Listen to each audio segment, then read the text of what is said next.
በቀጣይ ደግሞ የምናየው ስለ ኤክስፖነንትስ ይሆናል። ኤክስፖነንትስ ማለት ሪፒትድ መልቲፕሊኬሽን ኦር ደግሞ ዲቪዥን ማለት ነው።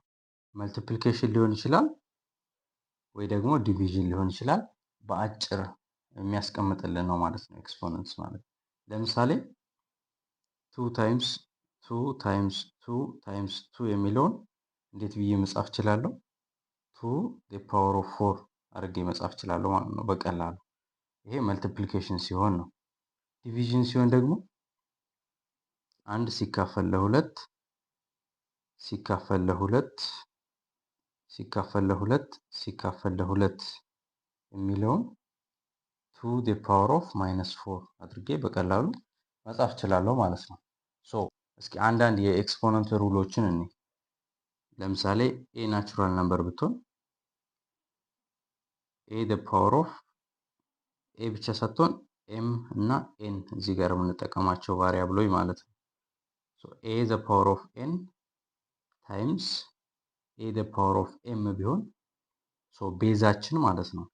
ቤዛችን ሲመሳሰል ኤ እዚህ ጋር ቤዛችን ኤ ነች።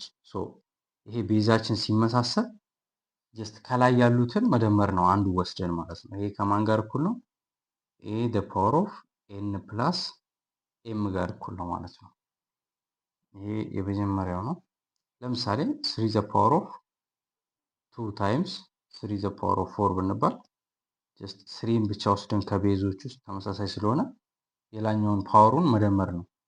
2 ፕላስ 4 ይሆናል ማለት ነው። 3 the power of 6 ይሆናል ማለት ነው። ሁለተኛው ኤ the power of ኤን ኦቨር ኤ the power of ኤም ቢሆን ደግሞ አሁንም ቤዛቸው ተመሳሳይ ስለሆነ አንዱን ነው የምንወስደው። ኤ the power of ኤን ማይነስ ኤም እናደርጋለን። ከስር ያለውን ወደ ላይ እናወጣውና ነገር ግን በኔጌቲቭ እናበዛዋለን ማለት ነው። ኦኬ ሶስተኛው ደግሞ ኤ the power of ኤን ከዛ the power of ኤም ቢሆን ምንድነው የምናደርገው? ኤ the power of ኤን ታይምስ ኤም ይሆናል ማለት ነው። እዚህ ጋር ደግሞ ሲባዛ ይሆናል ማለት ነው። አራተኛ ላይ ኤ the power of ኤን ከዛ ታይምስ ቢ the power of ኤን ቢሆን አሁን ደግሞ ፓወራቸው ሲመሳሰል ምንድነው የምናደርገው? ከስር ያለውን እናበዛዋለን። ኤ ሲባዛ በቢ እናደርግና ፓወሩን አንዱን እንወስዳለን። the whole power ኤን እናደርጋለን ማለት ነው። እዚህ ኤክስፖነንትስ ላይ ልትጠየቁ የምችሉ ጥያቄዎችን በዩኒቱ መጨረሻ ላይ በአንድ ላይ የምንሰራ ይሆናል። ኤክስፖነንትስ በጣም ቀላል ኮንሰፕት ነው። ዋና ዋና የሚባሉት ሩሎችም እነኚህ ናቸው ማለት ነው።